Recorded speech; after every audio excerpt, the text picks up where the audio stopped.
On March 2, 1943, at the Bespalovka railway crossing near the village of Taranovka, a rifle platoon under the command of Guard Lieutenant Pyotr Shironin took on an unequal battle with the vanguard of the 6th Tank Division of the Nazis, who sought to encircle Soviet troops near Kharkov. Shironintsy, as they began to be called after the commander's surname, turned into a symbol of courage and self-sacrifice of Soviet soldiers. At the beginning of 1943, there was only one word on everyone's lips: liberation. Soviet troops finished off the 300,000 army of Paulus, surrounded at Stalingrad. The experienced German Field Marshal General Manstein decided to take advantage of the weakness of the Soviet troops. His headquarters was preparing a trap. Divisions from Europe were urgently transferred. In addition, the German command managed to equip its units with people and the latest equipment, including heavy Tiger tanks.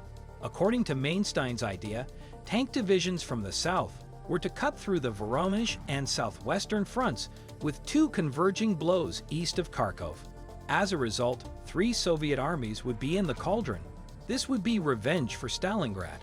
The German counteroffensive began on February 19, 1943, but the Soviet command mistook it for a private operation to cover the flight of German troops beyond the Dnieper. Units of the Red Army continued to advance, getting deeper and deeper into the trap.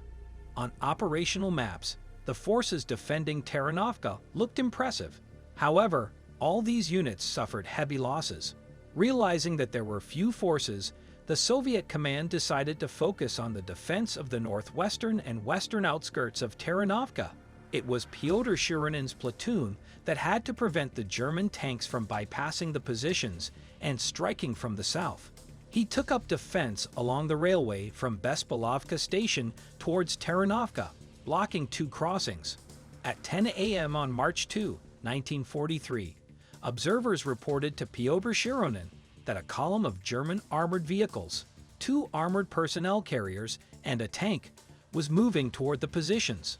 An order followed to prepare for battle. Don't shoot without a command. A new order was passed along the trenches. The German cars were getting closer, but the command did not come.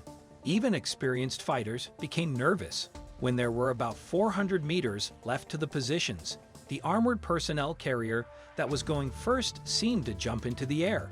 A flame of fire burst out from under the wheels, and a powerful sound of explosion was heard. Only now did the soldiers understand what the platoon leader was waiting for.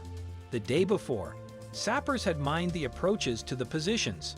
The following armored personnel carrier and tank stopped, turning into perfect targets. Fire! Came the platoon commander's command.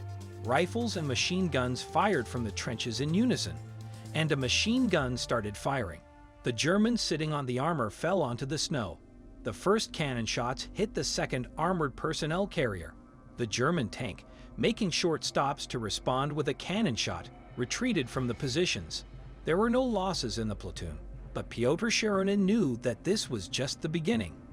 Guard Sergeant Major Nechiporenko, who previously served as an artilleryman, and Guard Private Tyran, who was a mortarman, stood at the gun. 9 tanks, 8 self-propelled guns, 6 armored personnel carriers, and about 200 infantrymen were approaching the platoon position. There was no point in relying on mines. Most of them detonated during the air raid, but Shironin still had some trump cards. When the German tanks reached pre-targeted landmarks, heavy divisional artillery opened fire on them, and the Katyusha division fired a salvo. Close explosions knocked out 1 tank and a self-propelled gun, and the German infantry also suffered losses, but the rest managed to escape the fire zone and rushed to attack. An unequal battle began. The first wounded appeared among the Soviet soldiers. The bullet pierced the hand of Pyotr Shironin himself, but he, like other wounded soldiers, remained in position. The fight moved to a short distance. A tank and a self-propelled gun were destroyed by well-aimed shots. Bypassing the platoon, a German self-propelled gun and 2 armored vehicles broke through the crossing near Bespalovka. One of them fell through the ice of a small pond. The other was knocked out by the 45 artillerymen. However, they did not have time to point the gun at the German self-propelled gun. The battle was very fierce.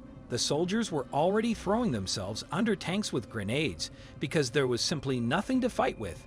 It was then, in fact, that the division commissar reported to the headquarters that literally before his eyes, Pyotr Nikolaevich's platoon was repeating the feat of the Panfilovites. That's where the Ukrainian Panfilovites came from, said Artem Shironin, great-grandson of Pyotr Shironin. In total, during the first attack, 4 tanks, 2 self-propelled guns, and 4 armored vehicles were destroyed. More than 30 enemy soldiers were destroyed. The platoon also suffered losses: 3 killed, 5 wounded. The next attack on Taranovka began after another air raid, and then mortar and artillery shelling. The Germans threw 12 tanks, 5 armored vehicles, a dozen self-propelled guns, and a motorized infantry regiment into the attack.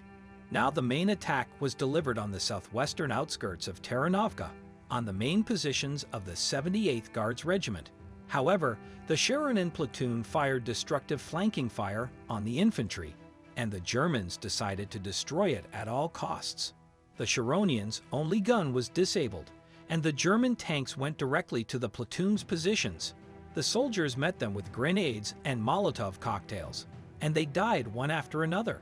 At some point, Shironin heard a noise in the rear, turned around and froze. A German self-propelled gun with troops on armor was approaching them. Shironin leaned out of the trench up to his waist to shout to warn the soldiers about the impending threat, and at that time, an enemy bullet hit him in the chest. When he woke up, he saw German soldiers and a self-propelled gun right in front of him. With a weak hand, Shironin managed to raise the machine gun and fire a burst in their direction. The self-propelled gun turned and moved towards him. Suddenly, the youngest member of the platoon, Guard Private Pyotr Shironin, jumped out to meet her with a bunch of grenades.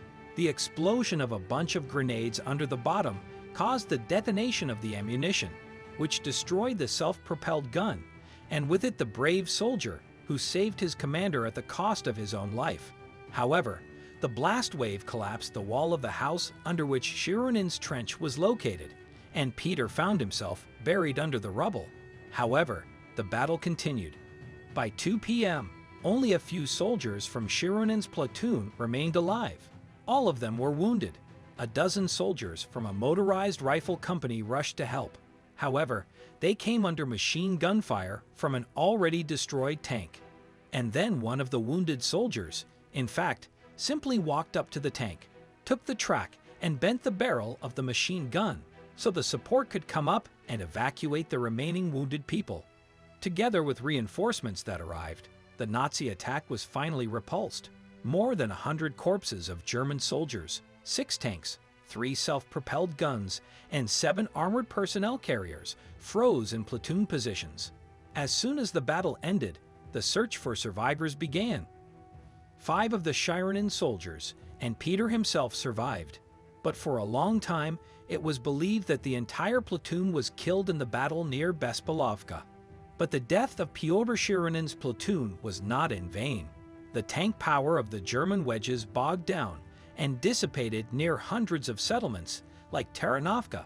The Germans were still able to take Kharkov, but they failed to encircle and destroy the Soviet armies. And already in the summer of 1943, in the area of the Kursk Bulge, it was these armies that inflicted a crushing defeat on the German troops, from which the final liberation of the Soviet Union began.